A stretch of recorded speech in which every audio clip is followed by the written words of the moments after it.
Coming up on Network Africa, gunmen storm Radisson Blu Hotel in the center of Mali's capital, Bamako, holding scores of people hostage.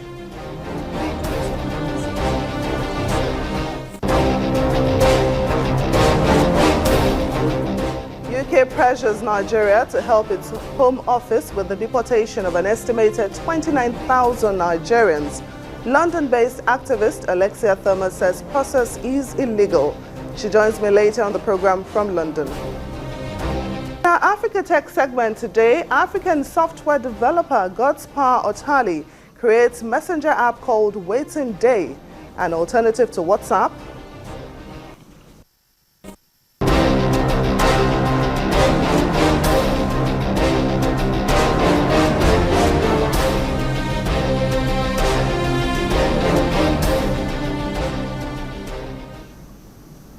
Hello and welcome to Network Africa. I'm Temitope Fagbemi. It's a sad day in Mali where suspected Islamist militants are holding dozens of guests and staff hostage at the Radisson Blu Hotel in Bamako. The country's security forces have now stormed the hotel, and a Malian army commander says about 80 hostages have been freed. At least 3 people were killed after gunmen entered the hotel, shooting and shouting "God is great" in Arabic. The hotel is popular with expatriate workers. No group has claimed responsibility for the attack, but Al-Qaeda-affiliated militants have previously carried out attacks in the Sahel-based country.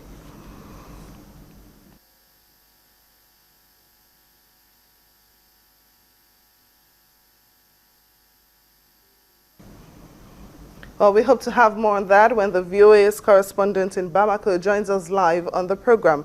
In the meantime, Nigeria could be welcoming its largest batch of UK deportees yet, as the federal government of Nigeria comes under pressure from the Home Office to help pave the way for the deportation of an estimated 29,000 Nigerians believed to be living in Britain illegally.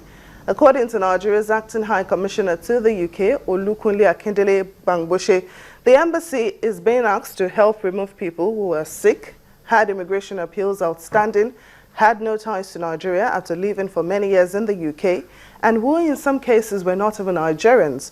The UK Home Office declined to respond to Bangboshe's claims, saying, quote, it does not comment on specific operational details or nationalities. A spokesperson was quoted saying those with no right to be in the UK should return home. We expect people to leave the country voluntarily, but where they do not, immigration enforcement will seek to enforce their departure. Meanwhile, there appears to be other underlying issues trailing the planned deportation of Nigerians from the UK. A Nigerian-born Britain-based human rights activist, Professor Alexia Thomas, has indicted the Nigerian High Commission of complicity in the deportation process. Professor Alexis Thomas joins me now on Network Africa. You're welcome to the program, Professor Alexi. Yeah, there. Now, you have raised a couple of concerns about the procedure of this planned deportation of Nigerians from the United Kingdom. Are there reasons to believe the UK procedure of deportation is not adhered to? In one of your publications, you indicted an official of the Nigerian High Commission of Corruption and Complicity for allegedly aiding the illegal deportation of some Nigerians. Do you have proof that this is the case? Well, I would have assumed that you would have watched the Nigerian Nation Uprise Freedom Enforcement, which the video is currently on the IDC website and also on YouTube. This is a calamity. I really don't know how to explain. You see, the boys, these people in the Nigerian embassy, they are children. I call them boys.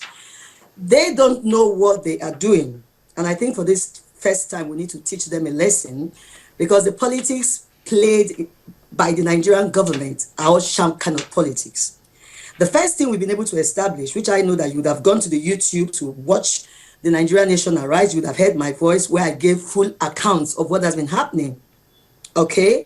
Nigerian House is a house of protection. We know that since Nigeria got independence since 1960, they have been given a constitution. So before we progress this conversation, I hope Mr. President is listening to me. United Kingdom do not use a constitution. So, giving Nigeria a constitution only simply means that the rule of the white man is able to give some class the power to suppress the middle class and the lower class. I am so ashamed of the Nigerian legal system. I'm so ashamed of the so-called professors. And I think after today's conversation, I'm going to be demoting their title. They are not worthy to be called professors. Because if Nigerians are facing difficulties and the white man, the British man, the master doesn't use constitution, I don't see reason why the constitution blinds the eyes of Nigerians. So when Mr. President and his cabinet officials are abusing the rights of the people, some say, oh, Nigerian constitution, section 147 says you cannot do this, you cannot do that. Today, I'm going to give the rule, and Mr. Buhari is to listen very well, because I run this politics of this era.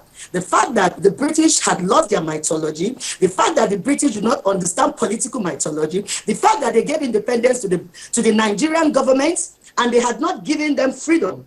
They gave them sovereignty. Sovereignty means the free will to do your thing. So don't disturb us. So if Mr. President was to kill 1 million Nigerians, the white man is going to say, hey, do your thing.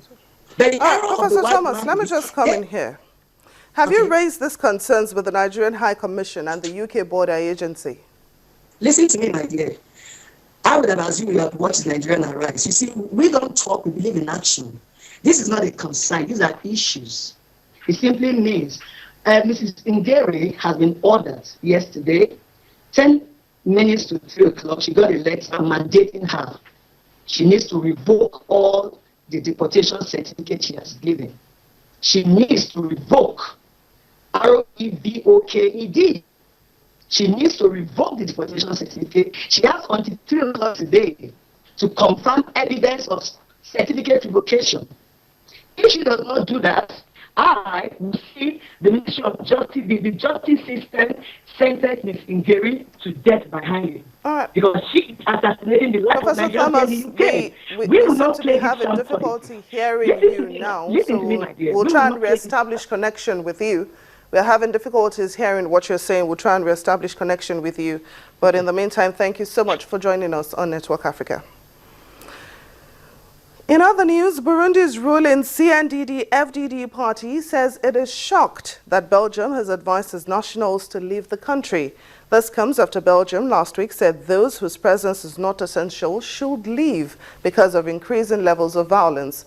Burundi is accusing Belgium of links to opposition groups it blames for a spate of killings, but Belgium has denied this.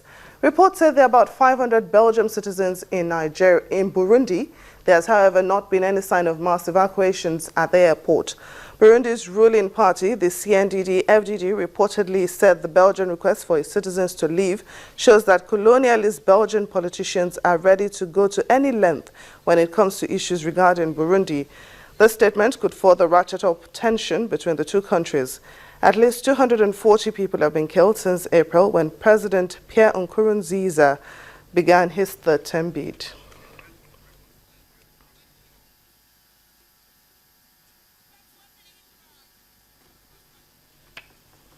We'll take a break on Network Africa, and when we return, we'll be looking at other stories. Kenyan athletes react to Russia's alleged systematic doping scandal. Please stay with us.